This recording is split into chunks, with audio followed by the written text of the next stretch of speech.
मधुबन के बाबा, मधुबन के बाबा मुरली वाले, आपका क्या कहना, आपका क्या कहना। ओम शांति। आज 3 जनवरी 2024 के साकार मधुर महावाक्य है। आज मीठे मीठे बाप दादा बोले, मीठे बच्चे बाप का बनकर बाप का नाम बाला करो। नाम बाला होगा संपूर्ण पवित्र बनने से। तुम्हें संपूर्ण मीठा भी बनना है। बाबा ने कहा, मीठे बच्चे बाप का बनकर बाप का नाम बाला करो। नाम बाला होगा संपूर्ण पवित्र बनने से। तुम्हें संपूर्ण मीठा भी बनना है। बाबा ने आज प्रश्न पूछा है कि संगम युग पर तुम बच्चों को कौन सी एक फिक्र है जो सतयुग में नहीं होगी। और उत्तर में बाबा ने समझाया कि संगम पर तुम्हें पावन बनने की ही फिक्र है। बाप ने तुम्हें और सब बातों से बेफिक्र बना दिया। तुम पुरुषार्थ करते हो कि ये पुराना शरीर खुशी खुशी से छूटे। तुम जानते हो पुराना वस्त्र उतार नया लेंगे। हर एक बच्चे को अपनी दिल से पूछना है कि हमें कितनी खुशी रहती है, हम बाप को कितना याद करते हैं। ओम शांति। मीठे मीठे सिकिलदे बच्चों को रूहानी बाप समझाते हैं, पढ़ाते भी हैं, समझाते भी हैं। पढ़ाते हैं रचता और रचना के आदि मध्य अंत का राज, और समझाते हैं सर्वगुण संपन्न बनो, दैवी गुण धारण करो। याद करते करते तुम सतो प्रधान बन जाएंगे।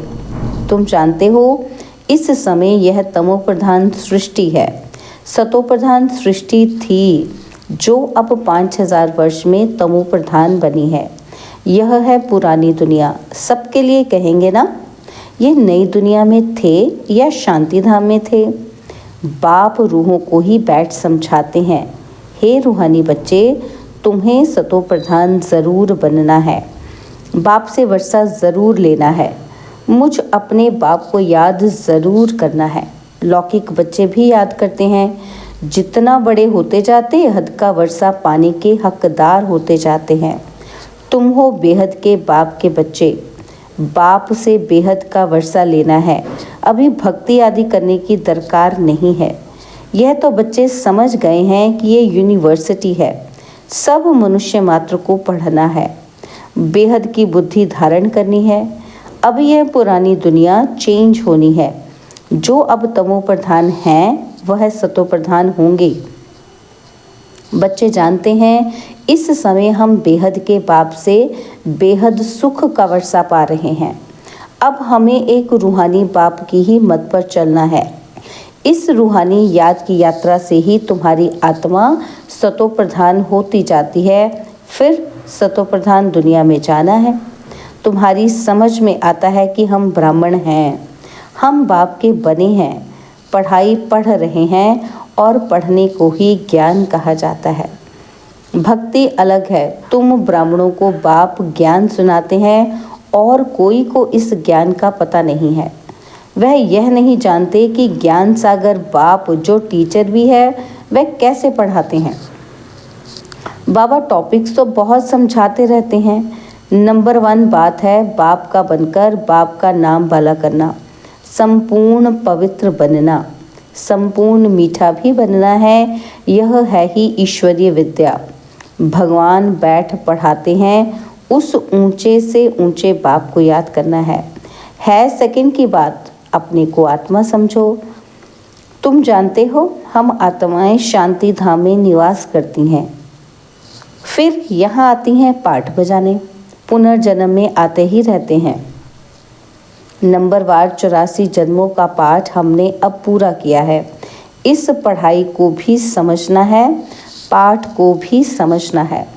ड्रामा का राज भी बुद्धि में है। जानते हो यह हमारा अंतिम जन्म है। इसमें बाप मिला है। जब 84 जन्म पूरे करते हैं तो पुरानी दुनिया बदलती है। तुम इस बेहद के ड्रामा को, 84 जन्मों को और इस पढ़ाई को जानते हो। 84 जन्म लेते लेते अब पिछाड़ी में आकर ठहरे हो। अभी पढ़ रहे हो, फिर नई दुनिया में जाएंगे। नए नए आते रहते हैं, कुछ ना कुछ निश्चय होता रहता है। कोई तो इस पढ़ाई में लग जाते हैं, बुद्धि में है कि हम सतोप्रधान पवित्र बन रहे हैं। हम पवित्र बनते बनते उन्नति को पाते रहेंगे। बाबा ने समझाया है, तुम जितना याद करते हो तुम्हारी आत्मा पवित्र बनती जाती है। बच्चों की बुद्धि में सारा ड्रामा बैठा हुआ है। यह भी जानते हो कि इस दुनिया का तुम सब कुछ छोड़ कर आए हो।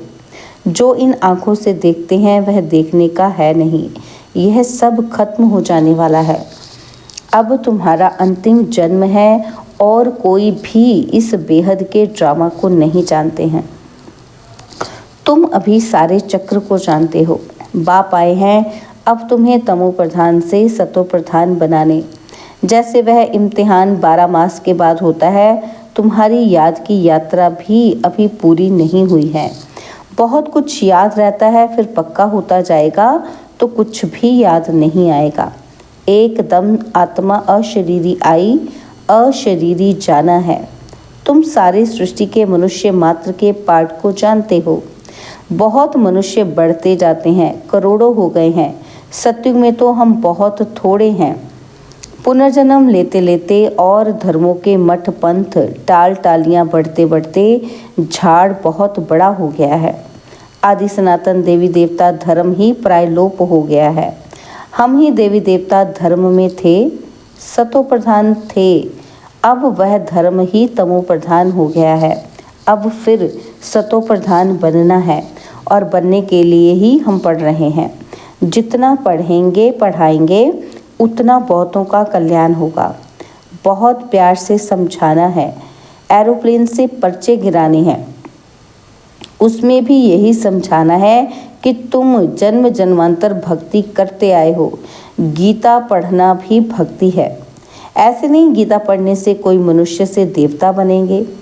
ड्रामा अनुसार जब बाप आते हैं तब ही आकर युक्ति बताते हैं सतो प्रधान बनने की। फिर सतो प्रधान पद मिल जाता है। तुम जानते हो इस पढ़ाई से हम यह बनने वाले हैं। यह है ईश्वरीय पाठशाला। भगवान पढ़ाकर तुमको नर से नारायण बनाते हैं। हम सतो प्रधान थे तो स्वर्ग था, तमो प्रधान बने तो नरक है। फिर चक्र को फिराना है। बाप ही आकर मनुष्य से देवता, विश्व का मालिक बनाने का पुरुषार्थ कराते हैं। बाप को याद करना है और दैवी गुण धारण करने हैं। लड़ना झगड़ना नहीं है। देवताएं कभी लड़ते झगड़ते नहीं। तुमको भी वही बनना है।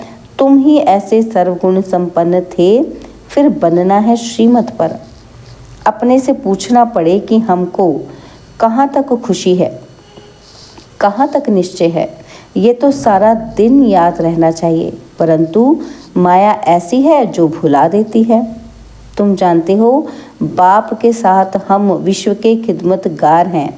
आगे तुम हद की पढ़ाई पढ़ते थे, अब बेहद की पढ़ाई बेहद के बाप द्वारा पढ़ते हो। यह पुराना शरीर है जो अपने समय पर छूटना है। आपे ही ना छूटे, हम खुशी से इस शरीर को छोड़ें। हम इस छीछी शरीर को छोड़ पुरानी दुनिया को भी छोड़ खुशी से जाते हैं। कोई बड़ा दिन होता है तो खुशी से नए कपड़े पहनते हैं ना। तो यहाँ तुम जानते हो हमको नई दुनिया में नया शरीर मिलेगा। हमको एक ही फुरना है पावन बनने का, और सब फिक्रातों से हम फारिग हो जाते हैं। यह सब खलास हो जाना है। फिक्र काहे का रखें। आधा कल्प हम भक्ति मार्ग में फिक्र में रहे और फिर आधा कल्प कोई फिक्रात नहीं रहेगी। बाकी थोड़ा समय है, पावन बनने का थोड़ा फिक्र है, फिर एक भी फिक्र नहीं रहेगा। ये सुख दुख का खेल है। सतयुग में है सुख, कलयुग में है दुख। बाबा ने समझाया है, तुम पूछ सकते हो सतयुग सुखधाम के रहवासी हो या कलयुग दुखधाम के। यह तुम नई नई बातें सुनाते हो। ज़रूर कहेंगे हम अब दुखधाम के वासी हैं। बहुत प्यार से पूछा जाता है, जो मनुष्य आप ही समझे कि हम कहाँ के वासी हैं। कहेंगे इनके प्रश्न पूछने की युक्ति तो बहुत अच्छी है। भल कितना भी बड़ा आदमी हो, धनवान हो, परंतु है तो नरकवासी ना। स्वर्ग तो नई दुनिया को कहा जाता है, अब कलयुग पुरानी दुनिया है। ये प्रश्न बहुत अच्छे हैं, सीढ़ी में भी क्लियर है। तुम सुख धाम में हो व दुख धाम में हो, ये हेल है या हेवन, डीटी हो या डेविल हो, ये पूछना है। ज़रूर सत्युग को डीटी वर्ड कहेंगे, कलयुग को नरक डेविल वर्ड कहेंगे। तो पूछना है सत्युग स्वर्ग डीटी वर्ड के वासी हो या कलयुग डेविल वर्ड के वासी हो। भल कितना भी धनवान हो, परंतु वासी कहाँ के हो। अभी तुम्हारे में ज्ञान आया है, पहले ये बातें ख्याल में भी नहीं थी। अभी तुम समझते हो कि हम संगम पर हैं। जो कलयुग में हैं वह पतित नरकवासी हैं, फिर पावन बनना है। तब तो पुकारते हैं, हे पतित पावन आओ, आकर हमको पावन बनाओ। यह भी समझाना है। तुम्हारे पास कितने ढेर मनुष्य आते हैं, फिर भी कोटों में कोई निकलते हैं। मैं जो हूँ, जैसा हूँ, जो सिखलाता हूँ, उस पर कोई विरला ही चलता है। प्रभात फेरी में भी यही दिखाओ कि हम इस पढ़ाई से स्वर्गवासी बन रहे हैं। सतयुग, त्रेता, द्वापर, कलयुग, ये चक्र फिरता है ना। तुम्हारी बुद्धि में सारा चक्र है। फिर से तुम सुखधाम शांतिधाम के मालिक बनते हो। सुखधाम में दुख का नाम भी नहीं। अगर पूरा पढ़ेंगे नहीं तो पद भी कम पाएंगे।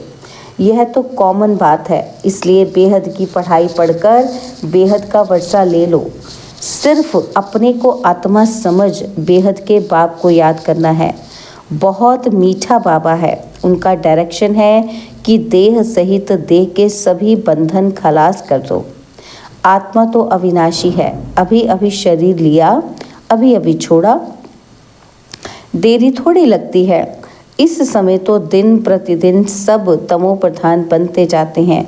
जब हम सतो प्रधान थे तो हम बड़ी आयु वाले थे और बहुत थोड़े थे। दूसरा कोई धर्म ही नहीं था। तुम्हारी आयु अभी के पुरुषार्थ से ही बढ़ती है। जितना याद करेंगे उतना तुम्हारी आयु बढ़ेगी। जब तुम सतोप्रधान थे तो तुम्हारी आयु बहुत बड़ी थी। फिर जितना नीचे उतरते गए तो आयु कम होती गई। रजों में उतरे तो आयु कम, तमों में आए तो और कम। जैसे नार का मिसाल है। नार रहट कंगने डब्बे भरते हैं और खाली होते जाते हैं, है ना।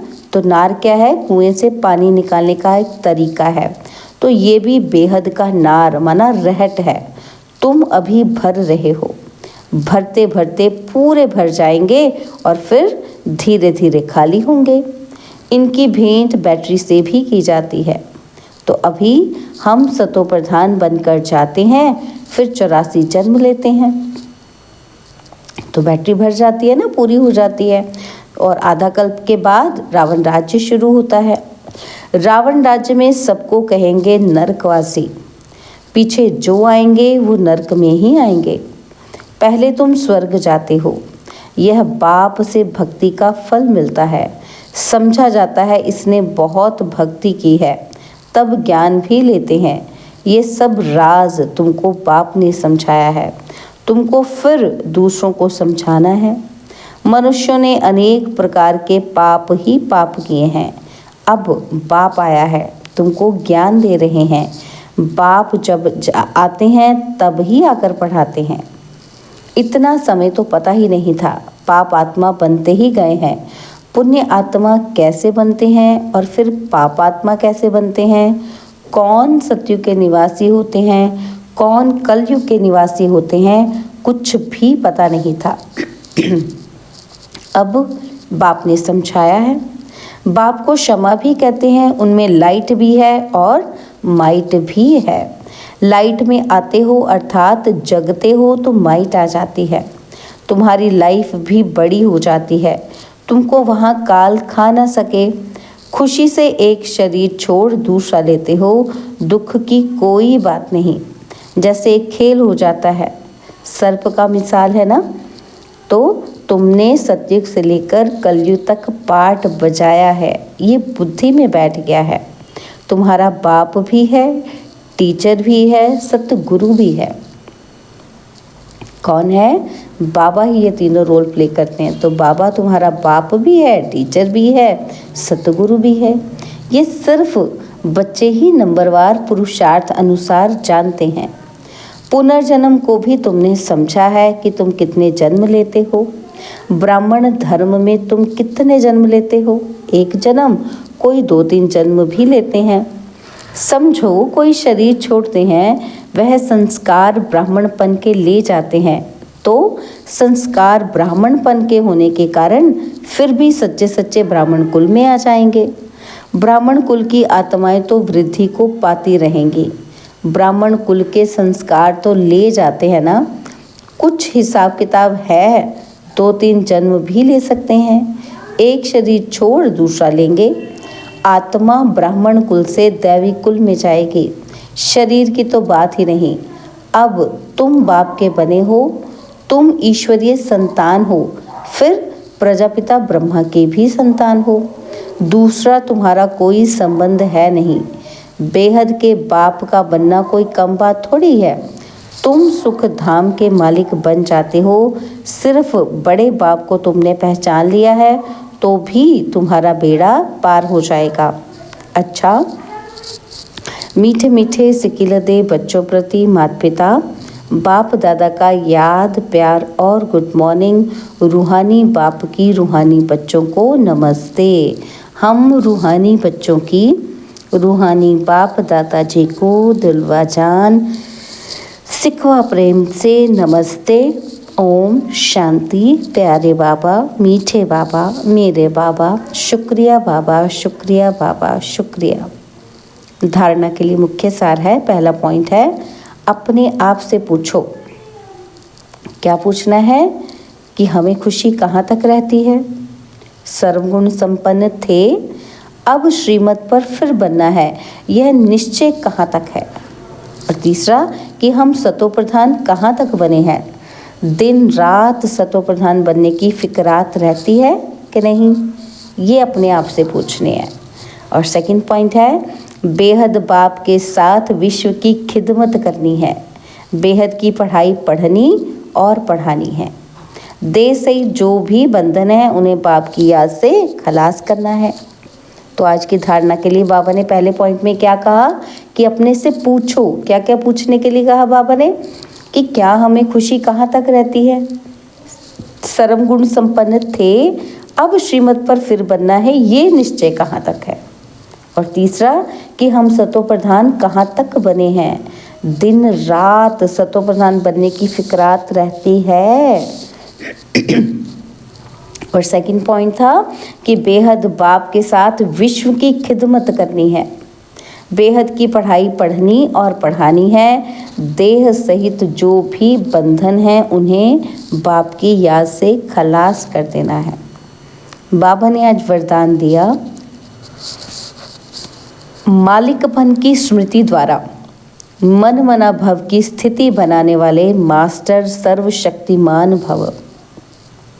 मालिकपन की स्मृति द्वारा मन मना भव की स्थिति बनाने वाले मास्टर सर्वशक्तिमान भव।